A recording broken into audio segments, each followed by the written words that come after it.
Hi, this is Chief Master Sergeant Shae Gee, the Command Chief at the 436th, the Airlift Wing at Dover Air Force Base, Delaware. I am here with Senior Shanklin and Staff Sergeant James, and we are going to talk and share just a little bit about our stories growing up and what got us to where we are at today. And so, with that, I'll let each of them introduce themselves, and then we'll go into sharing stories. Sergeant James. Well, I am Staff Sergeant Leonard James. I come from Barksdale Air Force Base, just recently PCS to Dover Air Force Base. I did 10 years reserve and switched over to active duty this past July. My AFSC as far as vehicle maintenance, that's pretty much all I could give for right now. Okay, Senior Shanklin.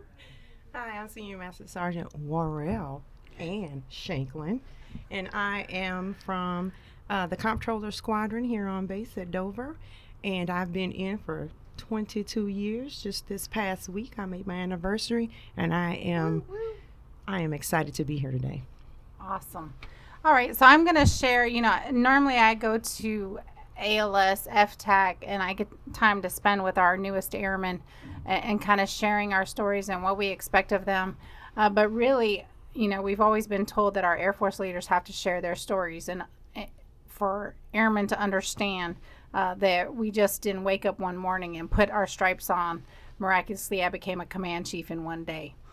We all have had trials and tribulations on how we got to where we're at, but to share our experiences, because some airmen may have gone through something similar, or you trigger something that they feel comfortable knowing that they're not on a singular island by themselves. And that kind of ties into our resiliency, understanding that there are folks out there that may have gone through something similar. And so I'll kind of share my story coming up. So I'm kind of like a mixed bag of Skittles. I grew up. My father was gay, spent his entire lifetime until he passed away. It was a little hard, with don't ask, don't tell. So he always told us that because my brother's Army, we couldn't share exactly who he was and his lifestyle, because it may affect us. So until Don't Ask, Don't Tell came out, we really didn't share anything. And it probably took me a couple years after that to get comfortable with being able to share that. My son is Hispanic, so I've had a couple of relationships, bad ones before my current one, which has been 22 years, which I've been truly blessed with my husband now. But I also understand that I'm kind of my family dynamics. My husband's black, my son is Hispanic, my other son is black, so we have a biracial family. And that we are kind of blended from different aspects throughout our lives. But I'll tell you, I came in really to get away from a hostile, physical, mental, abusive relationship with my first husband. And somebody told me, hey, why don't you go in the Air Force? I said, okay. So I went in the Air Force, was planning on doing 4 years. And of course, here we are almost 26 years later. But it didn't stop there. So as a one striper, that ex-husband decided that he couldn't live without me and held me at gunpoint hostage for 2 days with an AK-47. And I was considered AWOL. My leadership started looking for me, and then found me, put me in hiding for a couple days, trying to figure out where he was, what was going on with him.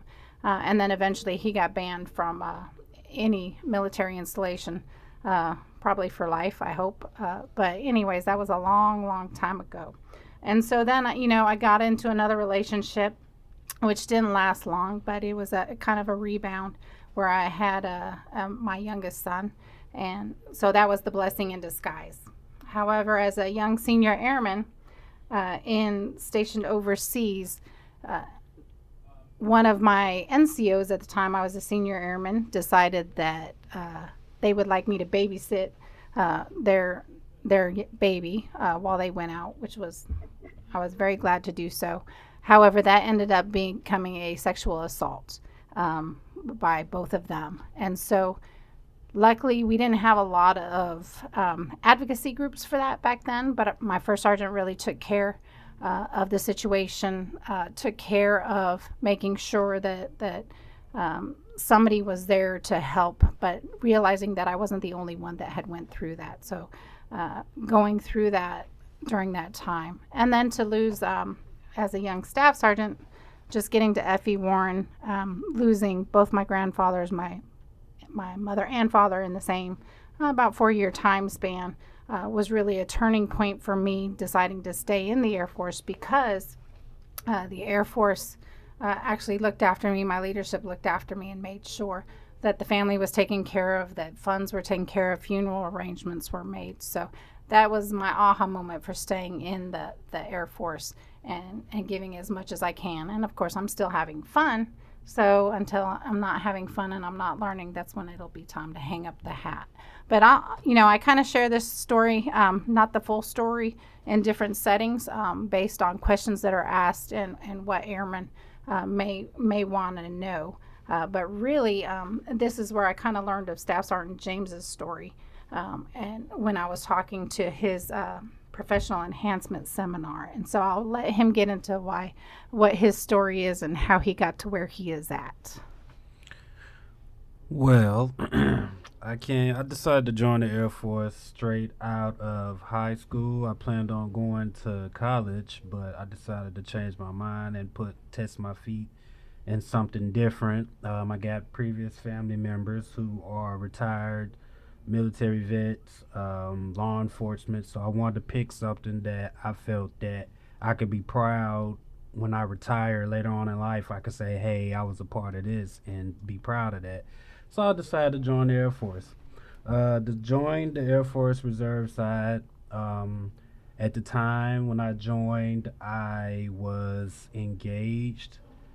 Had a daughter on the way. Me and her mom, we was together since 8th grade, so I guess you could say we was middle school sweethearts. So joined the military, got my job, went through basic training. Everything was fine. She had a couple of complications with the pregnancy. Went to my tech school, which was out in California. My tech school was I'll say about 4 months long. Got around towards my last 3 weeks of tech school, and I got a call one morning before I went to class, and it was from my mother. And pretty much she was telling me that, I needed to sit down and pretty much get myself together. And I asked her why, and she told me because there was a big car accident that involved my daughter and her mom. Pretty much 18-wheeler collided with them, and when it hit them, pretty much the car exploded by the impact of the car. So because of that pretty much took out my daughter and her mother, because my daughter was still inside her mom at the time. And it killed my spirit. I'm not even gonna lie, it killed my spirit a lot, because that pretty much what I was doing it for as well, because I wanted to have a family and also be in the military. So once that happened, I pretty much felt probably at my lowest. uh, Even the career field that I'm in, vehicle maintenance, even though I was in that school for that career field, it's hard to be in this career field because it's always a reminder of what happened during the schooling of this job. So I take every day as a blessing. I mean, I look at them as now my, guardian angels, because I know they look over me. Right now, I have two sons. After they died 3 years later, I had my oldest son. He's 7 now, and I got my youngest boy. He's 1. I'm still serving now because of them. My oldest look up to me. He loves me being in the military. He doesn't know what I do in the military, but he just loves the fact I'm in the military. My 1 year old, he doesn't truly understand right now, but later on in life, he's gonna get it. It's been a rough ride. These 10 years has been very rough. As a A1C, I actually had to be admitted to a mental hospital over the fact of what happened with my daughter and her mom, because I was going through a lot of depression plus the stress from this job, from vehicle maintenance. So it's a lot to deal with. It's a lot for a person to deal with both of those topics at the same time every day, 365 days a year. It's very rough. So now I just pretty much get up with a smile on my face. Yes, I have my days where I'm down, but I just keep on trucking, keep on kicking. I got to for me and my kids. I plan to hopefully get married later in the future. I know, and just keep it. Try to make it through these next 10 years in the Air Force, so I can go ahead and press that retirement button and get on up out of here and say, "Hey, I did my 20 and I did it. I served it well." So Maybe 30. we gonna see. So can you discuss the conversation when you were in tech training with your commander that kind of changed or made your decision to stay in the Air Force even though you were going through that time frame? Just so happened right around that time we just got this new black female major. She was from Louisiana, so it was like it was like a fellow Louisianian I'm talking to. So I was like, she pretty much just sat me down and was like, well, what was the reason you came out here for? And I was like, well, I have a family and I plan on building. And she was like, well, just because your family is gone, that doesn't mean you drop everything that you're doing. Now you got to keep doing it because of the fact that you have to do this in remembrance of them and make sure they're proud looking over you from above. Don't ever stop. You got to keep going. So that just motivated me more to keep doing. I mean, it's been plenty of times I could have just been like, I'm done. It was times when it came close to my reenlistment, I was like, yeah, I'm not reenlisting. And somehow the Air Force pulled me right back into reenlist. I don't know how they do it, but they do it every time. So So I think I want to say my second enlistment, the reason why I re-enlisted was just because of the fact that I put on staff, and it was like I was getting ready to put on staff, and they was like, "Yeah, for you to put on this stripe, you have to re-enlist." And I was like, "Okay." So yeah, so now I re-enlisted, active duty side now, trying to do another 10 years, and I wanted to do it that way because I wanted it to be kind of a unique way of enlistment in the Air Force. I want to be able to say, yeah, I did 10 years on both sides. I did 10 years reserve, I did 10 years active, so I know what it felt to be on both sides of the field in the Air Force. So yeah, I'm pretty much here. I'm still kicking, trying to go somewhere, hopefully go another path in my career. And I don't want to be vehicle maintenance as much anymore. I want to try my feet in other places because I feel like some people get content with where they're at as far as their career, and they feel like that's the only thing that they can do. And if you got skills or you able to do other traits or other trades and go into other career fields and do even better, then why not? So Okay. So we kind of heard Senior Shanklin's story as the guest speaker at Airman Leadership School last month. And so really, truly share your story and how you got to where you're at. So for the ALS, graduation, for the graduation there, I kind of left a lot out, time, of course, but I would like to give a little bit more. So I grew up in New Orleans, Louisiana, kind of born Charity Hospital, if anybody know what that is, out there in New Orleans, they know. And kind of moved between the 7th Ward and the 9th Ward, but specifically grew up in the 9th Ward. And anybody who knows anything about New Orleans, it's a very violent area, and it has been for quite some time, and it just gets worse, or has gotten worse over time. I'm born to two young parents who didn't always know what to do, and which made it a very rocky childhood as I grew up. So it kind of caused a rift between me and my father, and so at the age of 15, whatever was going on at the time, I kind of just got tired of it, and I left, and I ran away. So I ran away at 15, and I jumped from pillar to post, and during that time, I went through a lot. You think it's worse one place until you get out in the streets, and when you live on the streets, you realize it's a lot worse. Kind kind of became a little bit promiscuous, kind of passed around. That's what happens when you live out there. And I wind up eventually trying to get myself back into a stable situation. And I lived with a cousin of mine who lived in the St. Bernard projects, which no longer exist.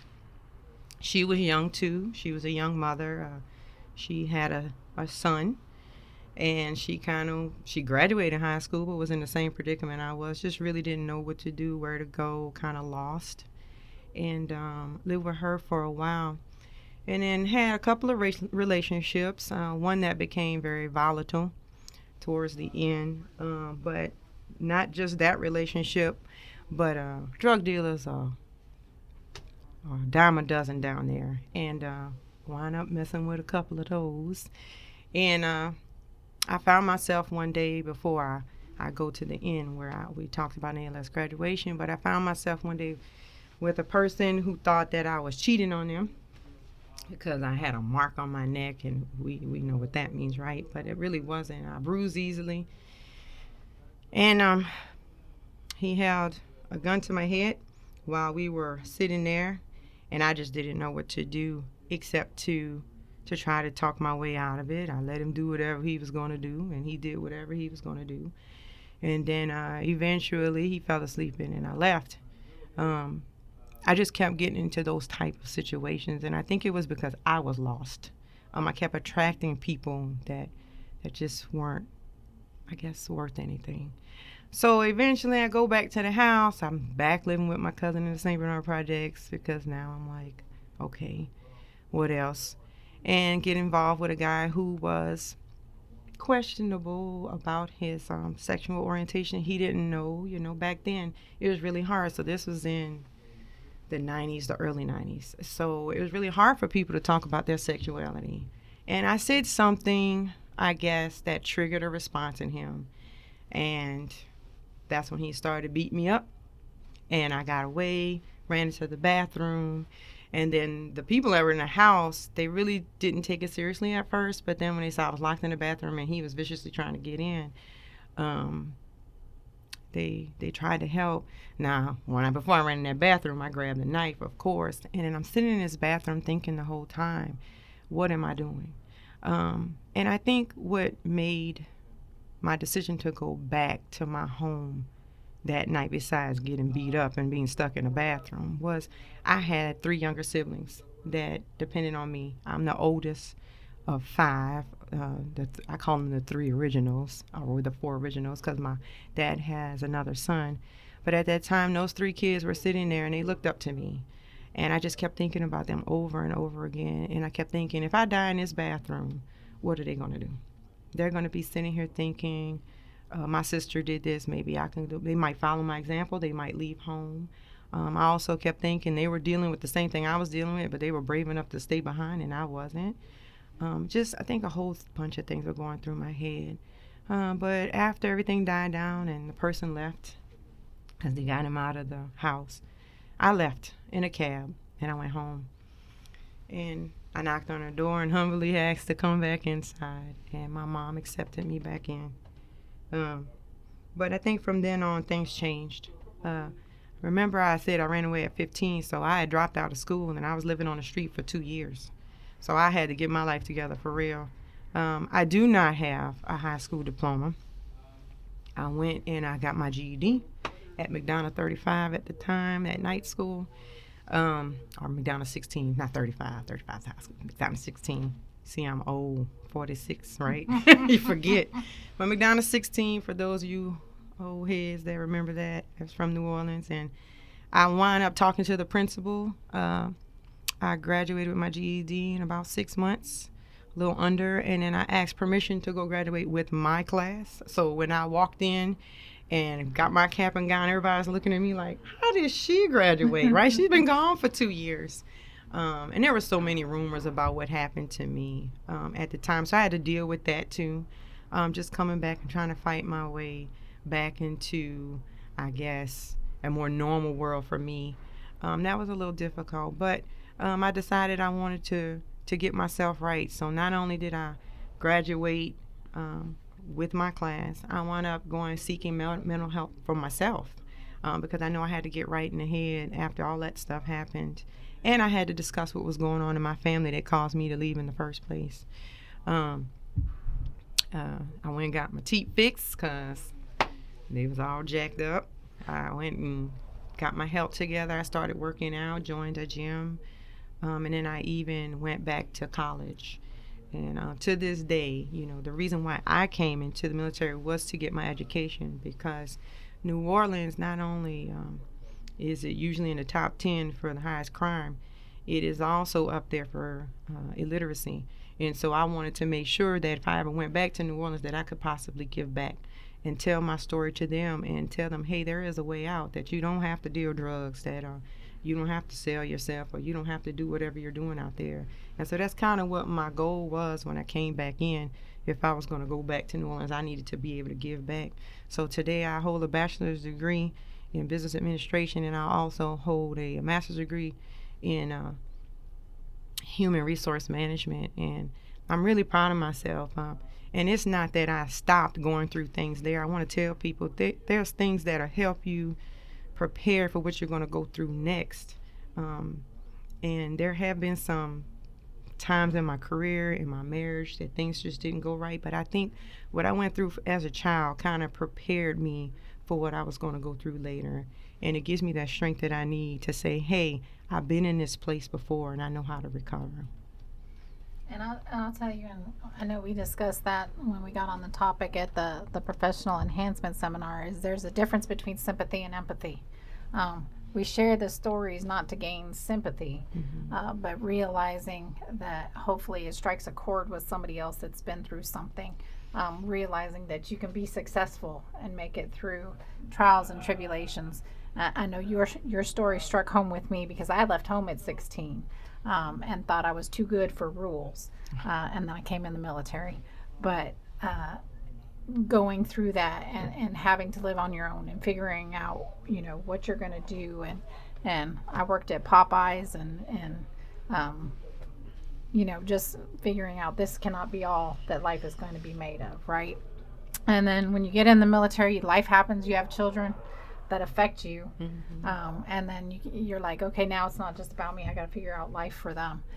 But in reality, when you shared your story, the mood in the class kind of got somber, right? Like, oh, I may not have it as bad as somebody else, or have not gone through things, but realizing that your one story has had other people step up and say, like, oh, well, I've been through this. And, being an MTI, we have that health, morale, and welfare check initially when people get into basic training. And back in 2006, we had a female flight come in, and, MTIs are loud and yelling at people, and you're throwing your stuff out on your beds so we can take your contraband. And this one young lady had Barbie dolls and girl clothes and all this stuff. And you're like, her TI is just yelling at her, like, why'd you bring this stuff? Didn't your recruiter tell you, what to bring? And finally, I don't know what made him stop and say, like, okay, why did you bring it? But to find out that both her daughters were murdered, and that's all she had left of them. And so she was coming in the Air Force to start over, to start fresh, right? And so realizing that that kind of changes how you look at people, how you view people, and we're not just somebody that we're trying to put through to get to do a job, but we're all human and we all have stories and share. And so, I think it was important that we share. You went to mental health. I saw it chaplains. They may have made me seek chaplains and mental health. Based on I was not the bright and shiny airman. I had a lot of work they had to put into me to make sure that I was successful. But I think that was a big proponent as to why I'm here now versus people just writing you off. So really, mental health, how did that help you? And maybe not sharing what you had to share, but how do you feel it helped you? It made me feel that when I went to mental health, I was in mental health for a week and a half. So it listened to other people's stories when we had group circle meetings every day, all day. Like listen to what other people was going through compared to what I was going through. It made my story look like it was nothing compared to theirs. But at the same time, I had to think like if these people could go through the even worse than what I went through and still be able to seek mental health and still be okay. You had people in there that were suicidal that once they came to mental health that they were okay. They just had to pretty much sum it all up and soak in what they was going through and pretty much just let it pretty much be their armor towards anything else that comes towards them. So pretty much I had to take that and learn from that and realize that yeah, I mean, life life hits hard sometimes. Sometimes it might seem like everything's going good and then the next minute, just like that something can happen. But when that happens, you have to be able to be willing to take whatever comes with it. And nothing's in this life's gonna be easy. My grandmother taught me that. It's the you life is giving you lemons. You have to make lemonade. So that's what it is. I like that saying. I like that saying. And what about you? How did mental health kind of shape and move you forward? So the mental health I went to was prior to coming into the military. So it really helped. I would go 3 times a week. I would talk to, it wasn't a group session. It was just one-on-one session.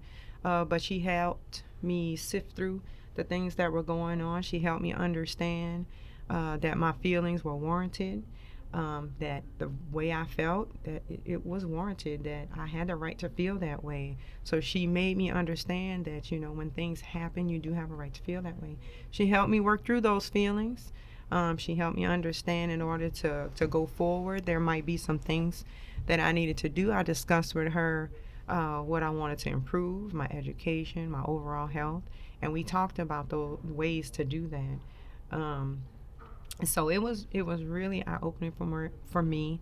And when she thought I needed medication, she sent me somewhere else so I can get medication. Right? I probably wasn't too keen on that because I'm not a big med person, but I took it right to see what would happen. Because whatever they tell you to do, it's just to see what's going to happen and how things are going to help you. So I think talking to somebody else, just being able to talk to someone else and just have them listen to you is the most helpful thing that you can do. I have had opportunity to go to mental health in the military using military one sources as well as what's that? MFLAC. I use MFLAC. I think MFLAC is an awesome program. They've helped me with some of the things that I've dealt with in my own immediate family, husband, child, especially when I went to Korea, having some separation issues, not with me necessarily, but with my son and having to deal with the separation of being married and being away from each other. So we talked about some of those things and even some health issues I was experiencing when I went through that. Helped me sift through that. So MFLAC is something that I would advise for anybody that's going through anything. Because those one-on-one sessions, again, really helps when you're going through something. Yeah, I spent a lot of time with the chaplains, I think, growing up, not recently, but in the 90s. Mental health did have that stigma, like you're not going to make it back, you're not going to, it's going to affect you. So really seeking out the chaplain to figure out, life and what does this mean, but then making sure that you find people that are going to be with you, but have the honest conversations, and they're not just going to tell you it's all going to smell like roses when it doesn't. So the amount of avenues that we have now that people can utilize, I think, are paramount in getting through. There's many days that I felt alone, and it gets harder when you become a leader and you become a supervisor, right? Because now you've got to put on that strong front when others are going through things. And so how do you, as a leader, and you have airmen under you, how do you get through that and then rebound because you still got to take care of yourself while you're taking care of everybody else. And I think sometimes, we're so caught up in taking or trying to take care of everybody else that we forget to take care of ourselves. So how do you work through that? So, because I'm a superintendent, believe me, I get many people that come to the office, and because I am approachable, it's on a daily basis. I really, it's funny, I don't have a problem with the separation, but I do have to go to the house and like not talk to anybody and just be by myself. So I have to kind of recharge. Um, so when I'm at work and I'm listening to stories about divorce or people thinking that maybe things aren't the best and they need to seek mental health, or we can't pass a PT test and they're struggling with that. We talk about all the positives, and I think I pull from my past experiences because I'm just going to be transparent here for a second. I never liked running. I came in the military, right? I hate it. I went, yeah, I do run. But I went, so I pull from it. And I'm just giving that example because that's something that I get a lot of, the airmen coming in saying, hey, I can't pass P test. And I tell them, what I do. I listen to music. I literally strategize the track, right? I'm like, am I going to haul butt? Haul butt on on the straightaways and then jog those roundabouts, right? And I give them ideas and we discuss it and we work through it. But I will tell you, I never had a problem taking those things in. I haven't had a trigger yet, so I would have to say that maybe that means I'm pretty much over some of the things that I've been through. I'm not saying everything because I haven't had a trigger, but relationship problems may hit me a little harder because I've had relationship problems with my own spouse, and I think that might be the hardest for me because I kind of hear some similar stories. But again, I pull from what I've experienced, the mistakes I've made as a wife, as a spouse, and I try to give them advice. We can always give advice. Sometimes we can't follow our own. But to recharge, I read a book. I go home. I literally close my door. I'll cook for my son. I'll do anything to kind of take my mind off of what I just heard for the day, and recharge my battery. So that's what I do. What about you? Me, when it comes to my troops, or not even just my troops, just any airman that I have airmen that comes from other maintenance shops and they come talk to me about the issues. I pretty much just I guess I take my staff stripe off and I pretty much just humble myself down to their level because I have to remember like I was in their shoes. So I have to remember like I had NCOs that I couldn't talk to because they just was so like they was so like by the book, like they were so in tune with the mission that they didn't really, even try to be sensitive to what was going on with their own airmen. Like you want us to get this vehicle out in 2 hours, but what about the airmen that you want to get this vehicle out in 2 hours? How are they feeling? Are they mentally capable to do this job on this vehicle right now? Do you even know that? Do you even know if they're able to do this job?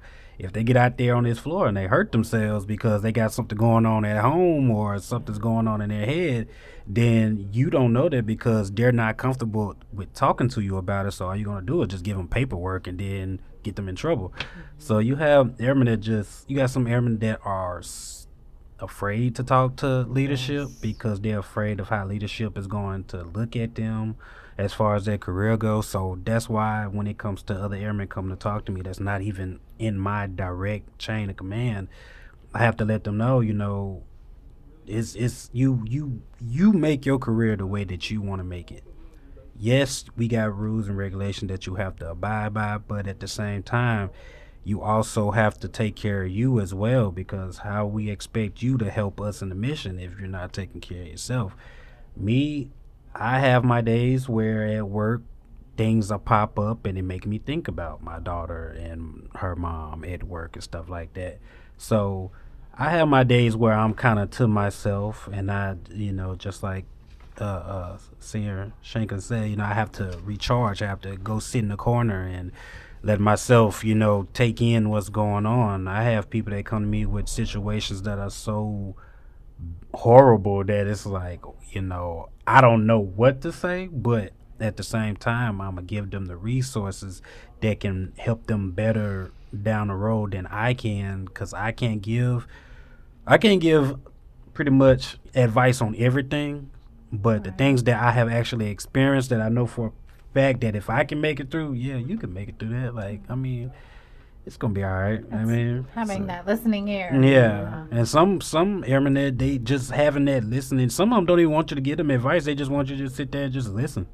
And once they vent and get it out, then they're like, and then they take their nice breath of relaxation, and then they're like, they change it to this whole new person now, and now they doing things that you ain't seen them doing before, and it's like, okay, well, I guess they feeling better now, but they still have to know that you still have to seek some kind of mental help. If you having mental issues, if you're battling depression, if even something just being as simple as being like homesick. Some people just homesick, and that homesick can turn into depression. It's just people need to learn their what their coping mechanisms are.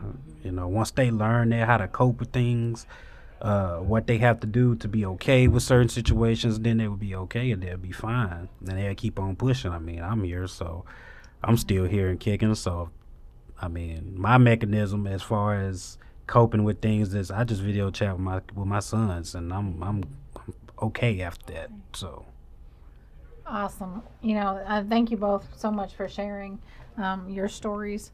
We want to make sure that others can know that there's avenues out there. So mental health, chaplain, MFLAC, you name it. We have plenty of sources out there to help us through that. And just to know that there is no airman that's alone. We all have had stories, experiences that got us to where we're at. But hopefully, what you all have shared can help someone else out. And in the long run, thanks for being you. Thanks for being here. And thanks for being a part of the Air Force family. Thank thank you. you.